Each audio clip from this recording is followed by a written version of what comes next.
Hello and welcome to a special interview for The Wire.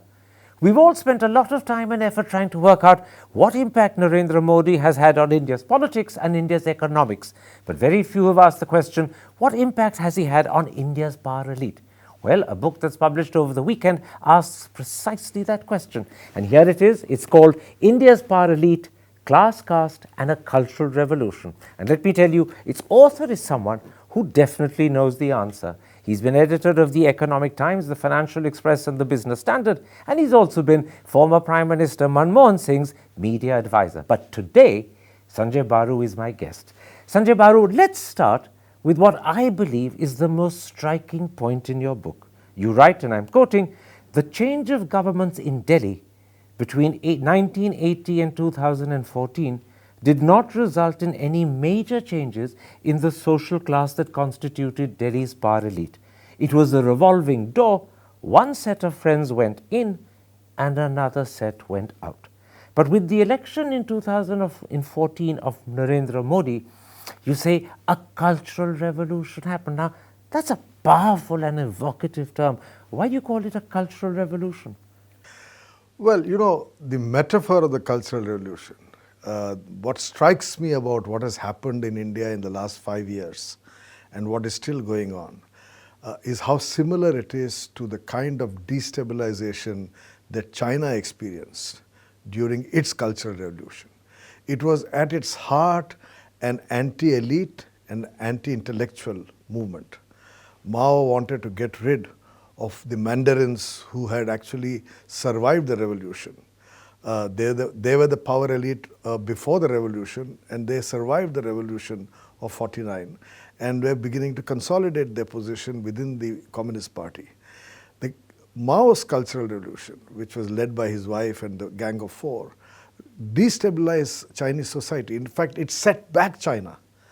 And now almost all Chinese experts will tell us that the cultural revolution, China paid a big price for its cultural revolution.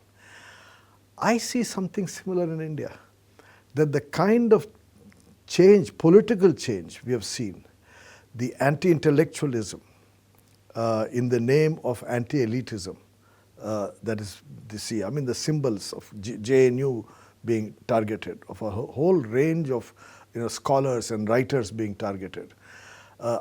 I'm afraid we are going to see a setback to our own society's cultural development. And I think at its essence, this new elite that has come has very little regard for the kind of development that we have seen in the past, which in many ways was positive for India. Let's pick up on many of the things you said, and I'll go back first to the thought that a generation of people, a class of people, a type of person who was used to being in power in India is being removed. You write, before Modi, both the members and opponents of the regime in power came from the same social set. They'd gone to the same schools and universities, they were members of the Gymkhana Club or the India International Centre, and they were all upper middle class. After Modi, you write, the new intellectuals around an Amit, Shah and a Yogi, a Adityanath, belong to a very different world. What's this very different world? Provincial, not comfortable in English. I make this contrast between what Sam Pitroda said at some point when he said that I think in English, and he was explaining why he had used a particular Hindi phrase wrongly. I think we now have a bureaucracy in Delhi and in many parts of India that does not think in English and that thinks in vernacular. The metaphors they use, the symbolisms they use, the administrative practices they are willing to use. So there's actually what we see in India. The focus of the large number of people has been on a communal tension. But I think there is underlying this a cultural revolution, which is what I'm talking about, which is a change in the way in which the ruling class thinks. And these are people who you say are more provincial than the earlier power elite. Absolutely. They think in a vernacular language or Hindi, not in English. They also are not the same upper middle class that used to rule the country. They come from different classes, sociologically lower down. And more importantly, they're people who were not born into privilege. They've struggled and earned their way to the top. Well, struggled is a strong word. I'm not convinced that all of them have struggled, but there's- earned their way. but they've earned their way. In fact, you call it a very desi cultural revolution. Tell me, is this the ascent of Bharat side by side with the fall of India? It is a challenge between India and Bharat. I mean, between the India that we knew. You know, the striking difference, for example, is if you look at the composition of the Prime Minister's office over the last 30 years, there was invariably someone from a metropolitan institution, St. Stephen's College, for example. In fact, the only person who represents that class in Modi's government today are all in Niti Aayog, whether it's Rajiv Kumar or Amitabh Kant. But the Prime Minister's office itself has people who've come from a very provincial background. That's a very telling change. Yes. There was a time when the ICS and then the IAS were people who'd been to Britain for their education. Later, many of them went to America. They were Oxbridge or they were Ivy League. Suddenly, you now have graduates from Indian universities, most of them universities outside Delhi, Bombay, Madras, or even Bangalore. Exactly. Exactly. Side by side with this new power elite is also the new thinking and the new ideas they brought to power. You say the secular left liberal Weltanschauung of the old public intellectuals has been displaced by a Hindu nationalist intellectual architecture. That's perhaps an even more important element of the Cultural Revolution. It's not just a different class of people, but it's also different ideas and different ways of thinking that are becoming dominant. Absolutely. You know, I mean, you and I belong to a generation, Karan. We grew up in an environment in which we were not only not conscious of caste, but we were not even conscious of our religion. I mean, I come from Hyderabad. I had classmates, Hindu, Muslim, Sikh. Religion did not become an issue. Today, you have a generation of people in positions of power, whether in the media or in the government or in academia, whose thinking begins with their identity in terms of religion, in terms of caste. And that is a new India. You know, the India that at least I belong to, the 60s, 70s generation, we identified ourselves with universal values. I mean, for us, identifying ourselves like a war in Vietnam, or with demands for academic freedom in American campuses. I mean, these are the kind of things we identified with. We were in many ways actually very global in our concerns. These are alien to the new power elite. These are alien. The only global phenomenon today that young people identify with is climate change. And there you can see the liberal youth coming up against the conservative ruling class of the day. You're making a very important point. The old power elite was Indian first, Hindu by birth, but not by identity, not by consciousness. Exactly. The new power elite is no doubt still Indian, and in some ways maybe even more Indian because they're more reflective of the majority, but in their identity, they tend to be Hindu first. Absolutely. And they are conscious of their caste as well. Absolutely, absolutely. And that is important because there is an assumption in a lot of the public discourse that caste is being, overwhelmed by religious identity. But as we now see happening in the Bengal elections, for example, caste has come into Bengal politics for the first time and brought there by a party like the BJP, which is ostensibly a Hindu party, but in fact using caste in a very clever way to increase its footprint. In fact, you talk about just this point when you discuss the consequences of the Cultural Revolution and the new power elite that now dominates our lives. You say one consequence is the way the social and political unity of India is viewed by the new power elite. I'm going to quote you. The old elites knew how to preserve social and political unity despite India's cultural diversity. The new power elite sees no value in that liberal endeavor. In other words, it doesn't matter to the new power elite whether their statements, their positions, the way they say things, the way they do things, ends up fracturing the social and political unity that the old elite considered so important to remain intact. That is not important to the new elite at all. Yes, and as you ask this question, a thought occurs to me, which actually I don't mention in the book, that the old power elite, I mean, the people of my father's generation, and he was a civil servant, were building a new India. A new India that came as a consequence of a unification of states and princely states, a British India, etc. So a new federation. I mean, Sunil Khilnani's book, for example, talks about the idea of India. So that generation looked at India as a project in the making. But what we now have is an ideology that says that Bharat has always been there. What is this India? They are resurrecting an old India. Yes. In fact, they are resurrecting an India that the new India your father's generation created was pushing into the background. They are bringing it right back to the forefront. And saying that Bharat has always been there, that the concept of India is not relevant. This is why the new elite is almost unabashedly pro-Hindu and unsympathetic to Muslims. They are pro-Hindi and unsympathetic to English, even though that is perhaps the only effective linking language in our country. And the vast majority of the new elite tends to be North Indian, not so many South Indians. No, in fact, this is the identification which I repeatedly mention in the book. Hindi, Hindu, Hindustan.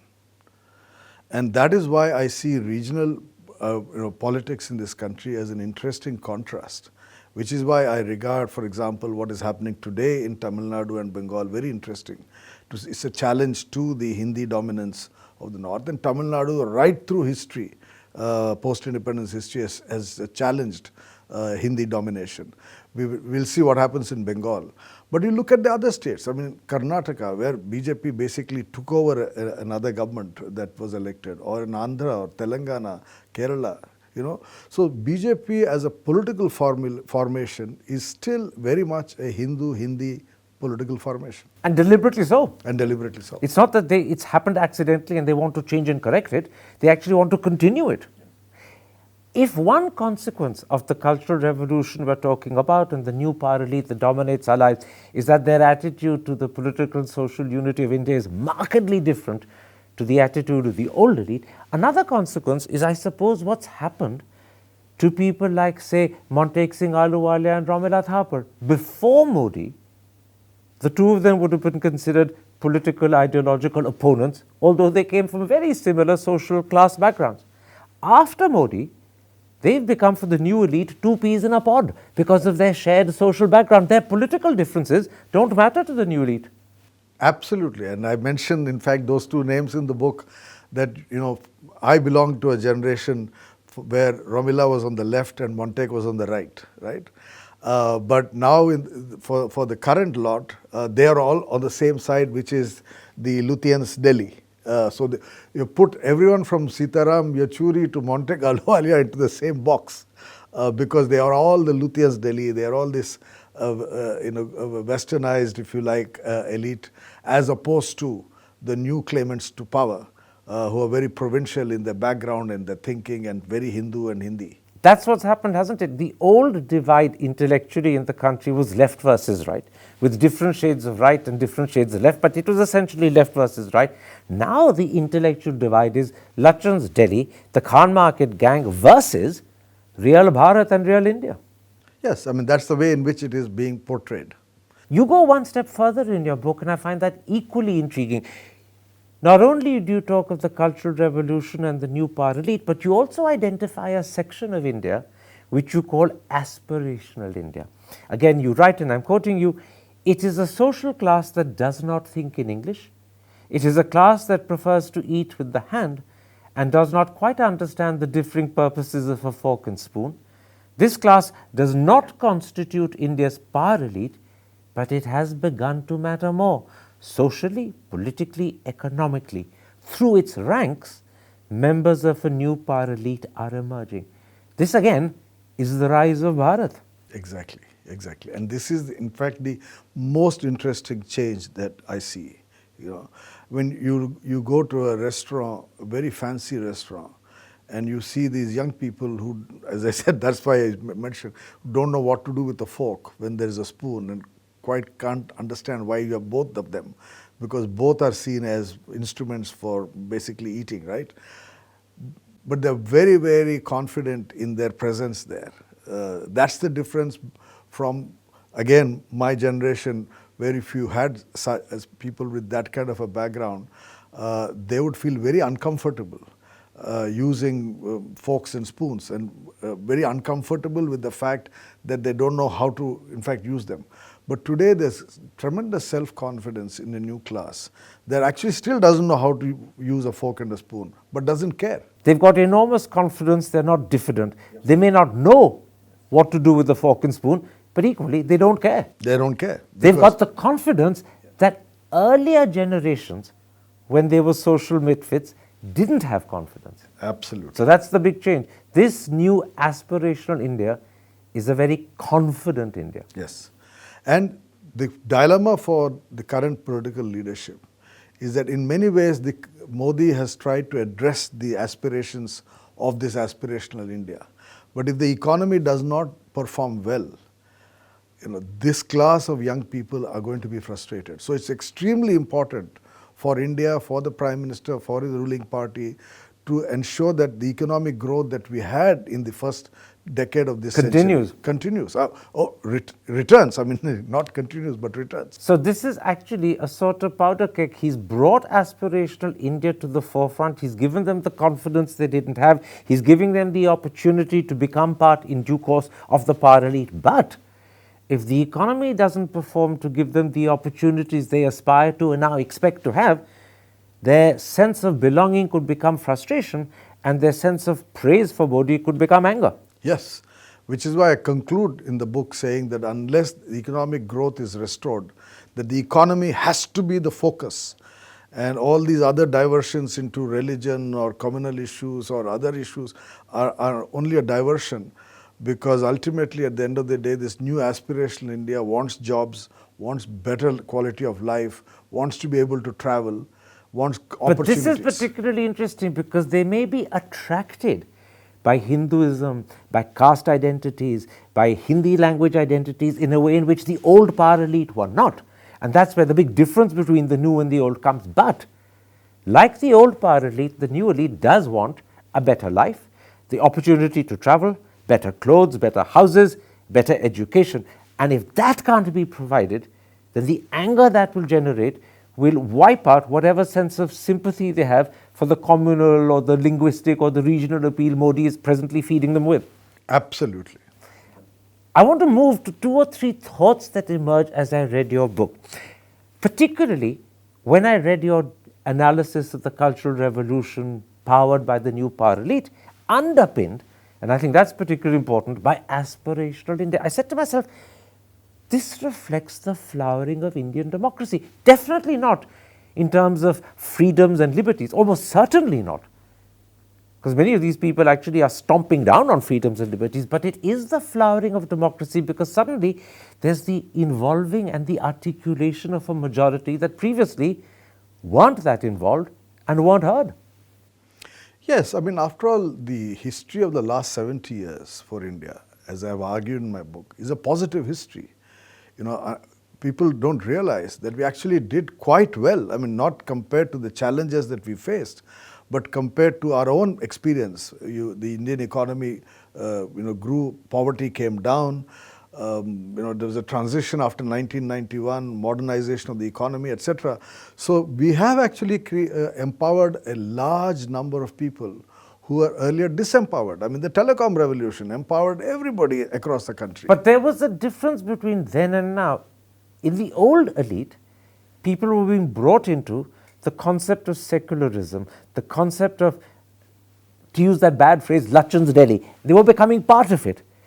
The new elite, the new aspirational India, is Bharat coming to the top but remaining Bharat. Well, that is where I draw a distinction between Atal Bihari Vajpayee's BJP and Modi's BJP. Atal was part of the Lachan's Delhi crowd. Atal Bihari Vajpayee represented a BJP that assumed that it had conquered Lachan's Delhi, that it had now arrived and grabbed power from the Congress, right? While Modi, having conquered Lachan's Delhi, has replaced it and rejected it. So, And that's why I say the rise of the new Bharat under Modi is a flowering of Indian democracy, because aspirational India is going to the top but remaining Bharat. They don't seek to become Lachan's Delhi. They're not replacing Lachan's Delhi, they are literally discarding it. Yes, but flowering of Indian democracy in quotes, because Indian democracy is secular. And this is not. Plural. And this is not. This is not. Which is why I said it's not a flowering in terms of liberties and freedoms. If anything, it's the opposite. But in terms of involving a majority that weren't so involved earlier and articulating their thinking in a way in which it wasn't articulated earlier, that is a flowering. True, but there is a caveat. And the caveat I bring into my book is that what we are seeing in the last decade or so is the empowerment of the middle castes. And that is where the whole discussion of caste in my book comes through, right? The upper caste, the Brahmins and the Kshatriyas, who were earlier the dominant political elite, have been replaced by the backward caste. I mean, you look at the BJP itself, Atal Bihari Vajpayee, Brahmin, Narendra Modi, a backward caste. So you had this caste transition where power has come below from the top to the middle. But there is still a bottom that is not yet empowered. Absolutely, that I completely accept. There is still a vast number of Indians, maybe 30-40%, who are not involved, Exactly. whose voice is not heard. But there is a new middle group who earlier were not involved and now are. They are the aspirational India who will eventually become the power elite. And in that sense, it is a flowering. But side by side with the flowering is also the stomping down on liberties, the stomping down on rights that we all thought were essential and God-given, no longer. Exactly. Against this background, you make a very telling point about the political opponents Narendra Modi faces, and I presume about their chances of replacing him at the top. You say Modi has pitched himself as the voice of the new, projecting Rahul Gandhi as that of the old. Aren't you suggesting there the chances of Congress coming to power with Rahul Gandhi as Prime Minister are remote, and with every day the cultural revolution entrenches itself, those chances become smaller and smaller? Absolutely. I mean, I don't see Rahul Gandhi as the fulcrum of any credible opposition to Narendra Modi. That's not going to happen. I think that is why the convulsions within the Congress party are happening. And now let's see what happens in Bengal, Kerala, etc. I think that phase of Congress party is coming to an end. The party has to reinvent itself. How it will reinvent itself is not very clear. But clearly Rahul Gandhi is not going to be the symbol of any credible opposition to Narendra Modi. Who will be the symbol remains to be seen. As far as Rahul Gandhi is concerned, and that includes Priyanka Gandhi and Sonia Gandhi, they represent the old India, which aspirational India and the power elite consider irrelevant. Actually, that is the greatest success of Narendra Modi in his political positioning. He's made the Gandhis irrelevant. He's not just made the Gandhis irrelevant, Karan. He has made the Gandhis the symbol of the old. And therefore, though we thought 10 years back, everybody said Rahul Gandhi is young, he is youth, and therefore a new generation. He was sought to be projected as a symbol of something new. But actually, he's been converted as the symbol of the old. He's become Neanderthal or dinosaur India. Exactly. You also have a very trenchant comment in your book about NRIs who write op-ed page pieces criticizing the Modi regime and its policies. You say these are people living mostly in the US and UK, working mostly at privately funded institutions and living in suburban homes, writing sharp columns in India's English language media, worrying about all that is wrong with the country they have all but seceded from. You make them sound like semi-detached emigre intellectuals who are pining for an India that A, may not any longer exist, and B, they are out of touch with.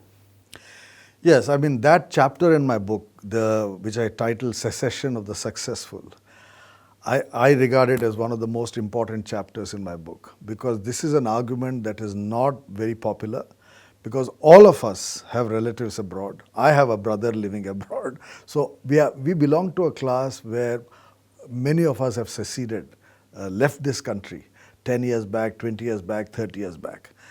And many of them are empowering the United States, the UK, Australia, New Zealand, Singapore, Dubai.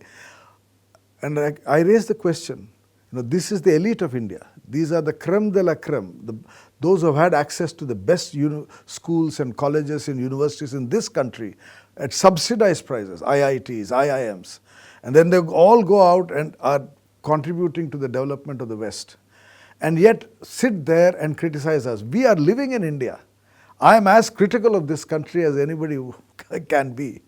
But at least I'm living here and facing the consequences of that criticism. But in fact, you make a deeper point. It's not just that they live abroad and have seceded from India, but criticize India in their op-ed pieces. It's that in criticizing India, they're doing so from an intellectual viewpoint that is either irrelevant to the aspirational India or the new party, or worse still, despised by the new India. Indeed. These guys for the new India don't count, you don't matter, say what you want. Absolutely. And that is again something very interesting, that the current regime has ghettoized this body of opinion into a couple of newspapers and magazines and said, okay, you guys can say what you like Express and the Hindu largely. That's right. And it doesn't really make a difference to our politics and to the rest of the country. That's why I say they're a bit like semi-detached emigre intellectuals. The Russian aristocracy who left after the Tsar was overthrown were constantly criticizing the Bolsheviks, but they were irrelevant. They didn't matter. And something similar you're suggesting is true of these people. Absolutely. Finally, you've presented a very revealing analysis of Modi's political platform. You call it a mix of BJP's Hindutva nationalism, Ram Manohar Lohiya's caste-based social welfareism, and the left's class-based pro-poor radicalism. You add, it has an anti-liberal, anti-left flavor, and it's also anti-elite and anti-English language. Now, intellectually, all of that together is a khichdi. But politically, it's probably a very appetizing, if not irresistible salad. Is this weird combination of things actually the secret of Modi's success? Absolutely. When you think about it, he has occupied all spaces.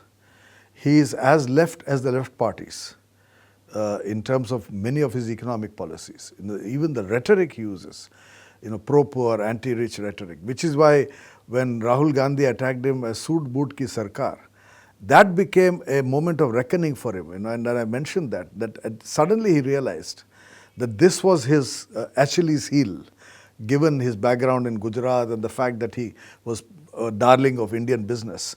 So he quickly readjusted himself and used demonetization as a way of justifying his pro-poor, anti-business kind of credentials.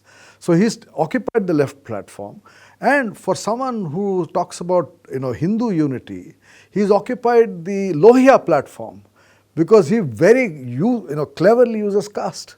I mean, recently somebody made the point to me that Modi has left caste politics behind. That's not true.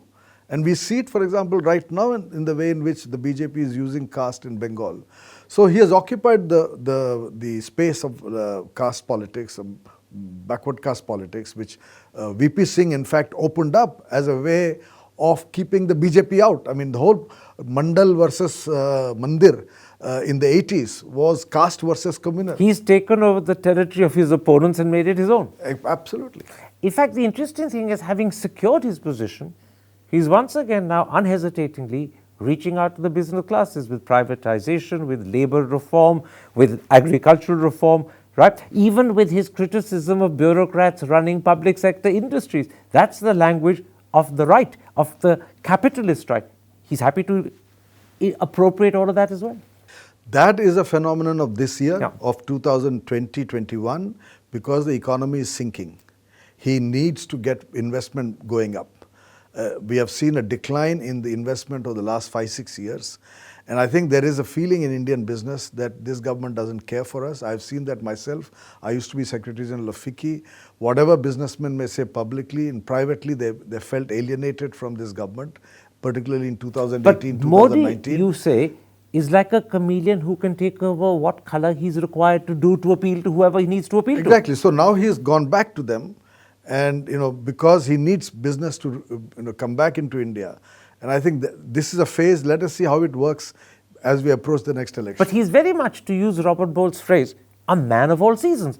And the funny thing, and maybe this is where Modi's luck comes in, people don't see the contradictions in the many ways in which he presents himself. Because as you point out in your book, at one level he stands for Hindu, Hindi, Hindustan.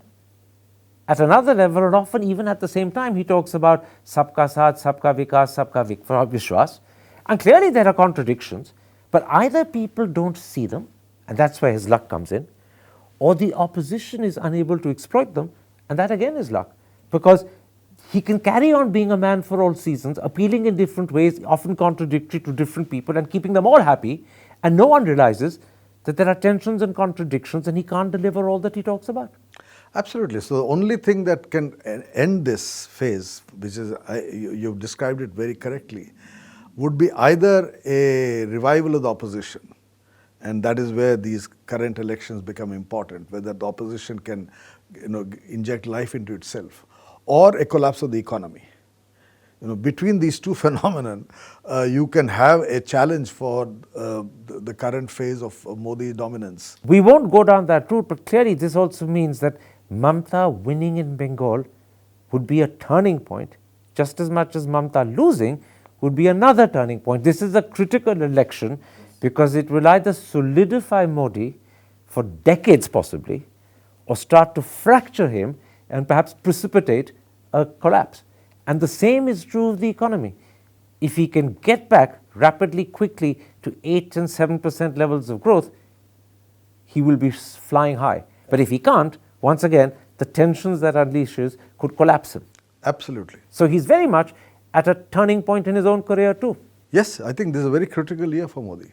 Make or break. Yes. Sanjay Baru, thank you very much for a fascinating interview. I do recommend this book to everyone. It's a book that you should read. Not only will you learn an awful lot about Mr. Modi, the BJP and what they stand for, but you'll also by implication find out an awful lot about ourselves and how Sanjay sees us and how, and perhaps why, we're becoming increasingly irrelevant in the new India. Thank you, Sanjay. Thank you, Karan.